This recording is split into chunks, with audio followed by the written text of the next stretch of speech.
ये guys chicken है around half K G. Onion है थोड़ा और tomatoes and this is I am using for taste garlic and chilli और garlic also ginger also I am using here. और ये lemon है guys, जिसको हम नींबू बोलते हैं। तो ये इसमें मैं ऐड करने जा रहा हूँ थोड़ा सा। तो इसको सबसे पहले हमें क्या करना है, इसको मैरिनेट करना है। चिकन को मैरिनेट करना है। चिकन में मैरिनेट करने के लिए आप इसमें गाइस चिकन को मैरिनेट करने के लिए इसमें मैं थोड़ा नमक डालूँगा और chicken curry, chilli powder and turmeric powder. तो इसमें जिंजर और चिल्ली पेस्ट भी मैं इसमें डालने जा रहा हूँ मैरिनेट करने के लिए। अच्छे से मिक्स करना है गाइस इसको। तो गाइस मैरिनेट हो चुका है, इसको हम ढक देंगे। इसको ढकने के बाद जब तक ये मैरिनेट होता है तो उस टाइम तक हम अपना वेजिटेबल तैयार कर लेंगे। कोई वेजिस में आपको बता रहा हूँ क्या मैं यूज़ कर रहा हूँ। ओके गाइस, तो ये मेरा पैन जो है वो पूरी तरह गर्म हो चुका है। ठीक है, तो इसमें हम यूज़ करेंगे ऑलिव ऑयल। ये ऑलिव ऑयल तो ताकि इसमें फ़ैट बहुत कम होता है, इसलिए मैं इसको यूज़ करने जा रहा हूँ। बस थोड़ा सा इसमें डालना है। तो ये रहा हमारा ऑलिव ऑयल,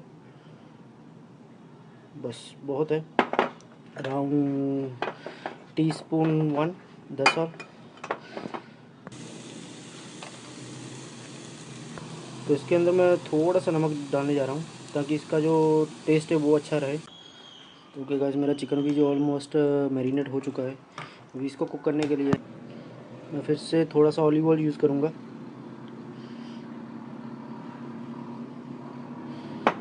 तो इसको बिल्कुल हम स्लो पे, मीडियम पे कर सकते हैं इसको आप, क्योंकि अभी गर्म होने में थोड़ा सा टाइम लगेगा। इसमें मैं थोड़ा सा जीरा डालने जा रहा हूँ ताकि जो इसका टेस्ट है वो अच्छा रहे।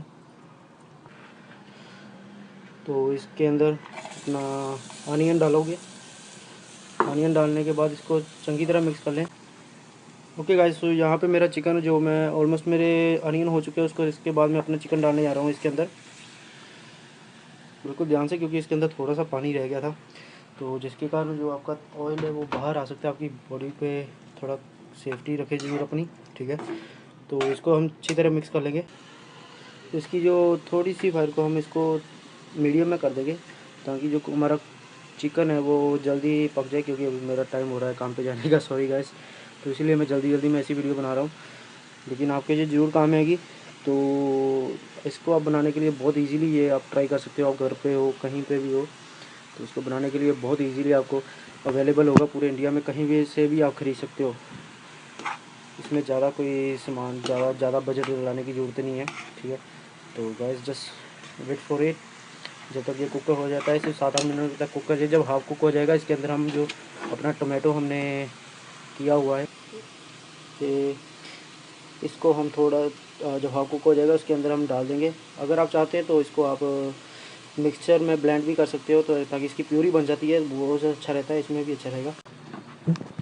गाइस इसको अच्छे से आप हिलाते रहें ताकि जो इसका जो स्टिक ना हो नीचे आपके पैन पे। ठीक है, तो अच्छी तरह हिलाने। अभी इसका ऑलमोस्ट ये जो मेरा हाफ़ चिकन बॉयल अच्छी तरह कुक हो चुका है। ठीक है, अभी कुक होने के बाद इसके अंदर मैं ऐड करने जा रहा हूँ जो हमारा टमाटो का प्यूरी है। अगर आप प्यूरी यूज़ करना चाहते हैं प्यूरी कर सकते हैं, अदरवाइज़ आपको मार्केट में मिल जाएगी प्यूरी। अगर आप नहीं अफोर्ड कर पा रहे तो आप घर में अपना जो कोई भी अपना टमाटो काट के उसको चॉप्ड करके छोटा छोटा, तो उसके अंदर आप ऐड कर सकते हैं। तो इसमें ऐड करने जा रहा हूँ मैं। ये मैंने ऐड कर दिया इसके अंदर टमाटो। अब इससे अच्छी तरह मिक्स कर लें। तो ये गाइस मैंने इसको अच्छी तरह मिक्स कर दिया है, अच्छी तरह मिक्स कर दिया। अभी इसको कुक करने के लिए कम से कम हम इसको 7-8 मिनट तक फिर कुक करेंगे ताकि जो हमारा चिकन अच्छी तरह सॉफ्ट हो जाए। ठीक है गाइस, तो जस्ट वेट कीजिए।